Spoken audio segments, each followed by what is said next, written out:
দেখুন আমরা এখন অন্ধকার যুগের মধ্যে দিয়ে চলছি, অর্থাৎ শিক্ষামন্ত্রী বিভিন্ন এই মুহূর্তে আমরা কিন্তু দেখছি যে বিশেষভাবে সক্ষম চাকরি প্রার্থীরাও কিন্তু এখানে রয়েছেন, বিশেষভাবে সক্ষম চাকরি প্রার্থীরা এখানে রয়েছেন।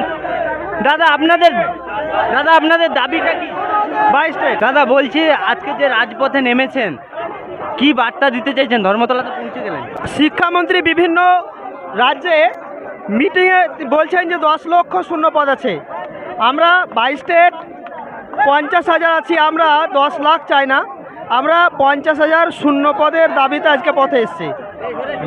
তারা কিন্তু জানালেন যে 50,000 শূন্য পদের দাবিতে আপনি কি বার্তা দিতে চাইছেন এখান থেকে? 50,000 শূন্য পদের দাবিতে 50,000 শূন্য পদ দিলে আমি আশা রাখি যে সবার চাকরি হবে।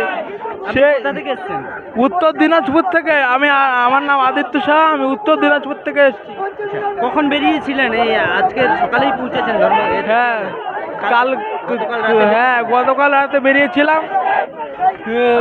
আমাদের 50,000 ভ্যাকেন্সি যদি না দেওয়া হয় আমরা আরো বৃহত্তর আন্দোলনে যাবো। বৃহত্তর আন্দোলন। আচ্ছা, আপনি এই 2022 স্টেট পা মুখে কালি মেখেছেন কেন? দেখুন আমরা এখন অন্ধকার যুগের মধ্যে দিয়ে চলছি, অর্থাৎ আমরা 2017 সাল থেকে বঞ্চিত।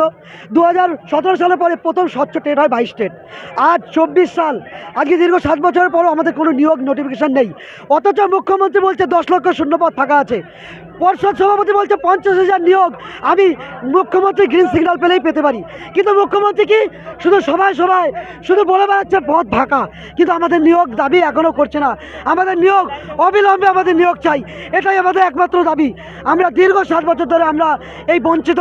আমি মুখ্যমন্ত্রীর কাছে করজোড়ে আবেদন করছি, আমাদের জন্য একটু ভাবুন, আমাদের এই অন্ধকার দিন থেকে আপনি মুক্তি দিন। আমাদের এই